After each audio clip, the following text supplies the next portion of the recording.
talk about how people react in the face of corruption. Okay, I'm 32 years old. I'll be 33 here in a few months, and I've had a lot of marketplace experience. From when I was 18 years old, I worked as a meter reader, and then I went into construction, like as a worker, and then I went to sell cars, and then I went into construction management, which is building a crew and managing them and executing contracts.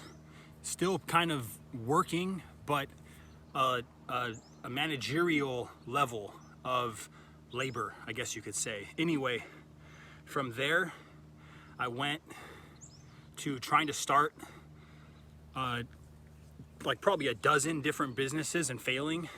A t-shirt printing business, a teeth whitening business, different types of, I did like this like topical cream that got rid of wrinkles. I've done like real estate MLM companies. I've been a sales consultant. I've been a marketing consultant. I've owned a business. I've raised capital. I've worked in boiler rooms. What else? I mean, I've sold investment opportunities, and I've done in-home sales as far as like home improvement, whether it be patio covers, solar systems, concrete, kitchen and bathroom remodeling. I've done a lot of stuff, you know, be it blue collar or white collar, you know. Commission sales has always been the ideal place to be, in my experience. I'd rather be a high ticket closer than a business owner any day. And anyway, it's through all those experiences that I've been able to get like a temperature reading of a lot of different organizations. And something happens when you can see corruption, and corruption can manifest itself in a lot of different ways, you know. The same corruption that, you know, maybe high-level government agencies are participating in happens on a small business owner scale. And again, whether it be home improvement, investment sales, a marketing consultant, you know, once you sniff out corruption, people treating like an owner treating their employees the wrong way, speaking to them with disrespect, or, you know, taking advantage of customers, not providing quality service, you know. If you go out and sell something and you present this, you know, great business, this great product, great service, they sign, you get the check, and then when it comes to actually fulfill that contract, the back end of fulfillment is sloppy, you know, that really weighs on people, and they kind of tune out, you know. Like there's this saying where it's like, you can't sell something unless you're sold on it yourself, unless you're first sold on it, you know. And so it's but again, that can happen in any company, anywhere. If you're engaged in an organization and you spot people that are doing something that you know to be wrong, you have an option, you have a choice now, right? You have a choice now to whether you're going to continue participating in that organization, or you're going to say, no, that's not right.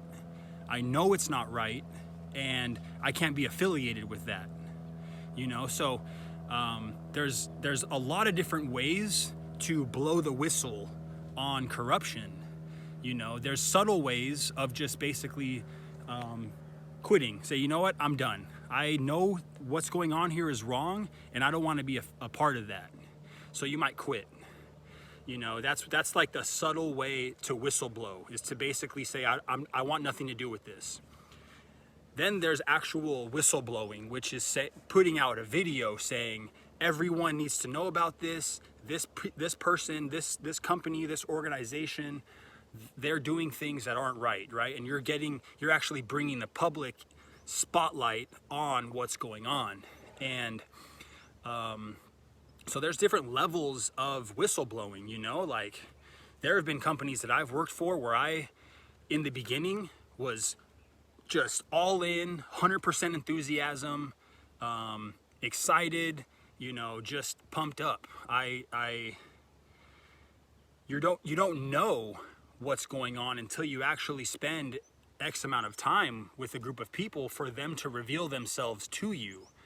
And so there, like I said, there have been companies where I've worked at where I thought everything was good, everything was cool, and then I spot, you know, the owner speaking to someone in a certain way, or, you know, fudging numbers to make a certain thing happen, or whatever it is, you know, like I said, not fulfilling customer contracts as they should be, you know, or just, you know, trying to get more money out of someone. And it's just like, again, as a person involved in an organization, are you just willing to just continue in a corrupt organization?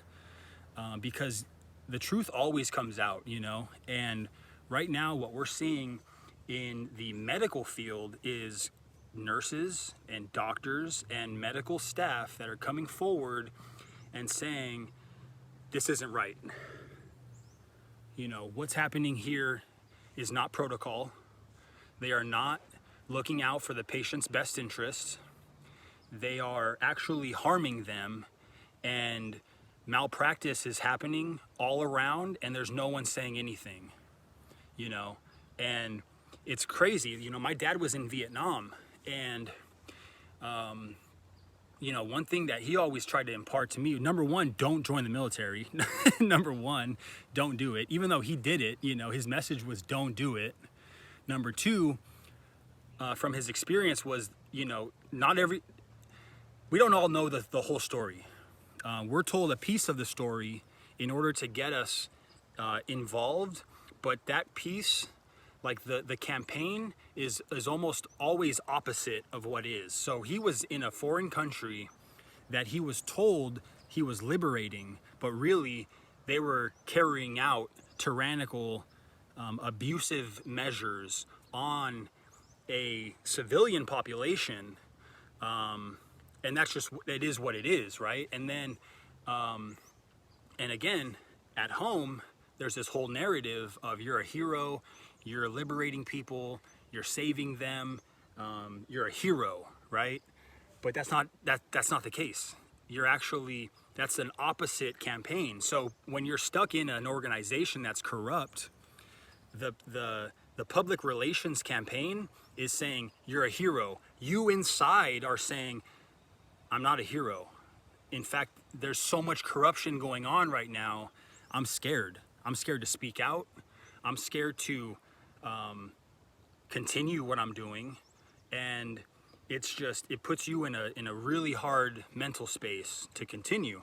And again, as more people come forward and say what's going on, if you're part of a corrupt hospital or you know, any type of organization, it's gonna come to light at some point.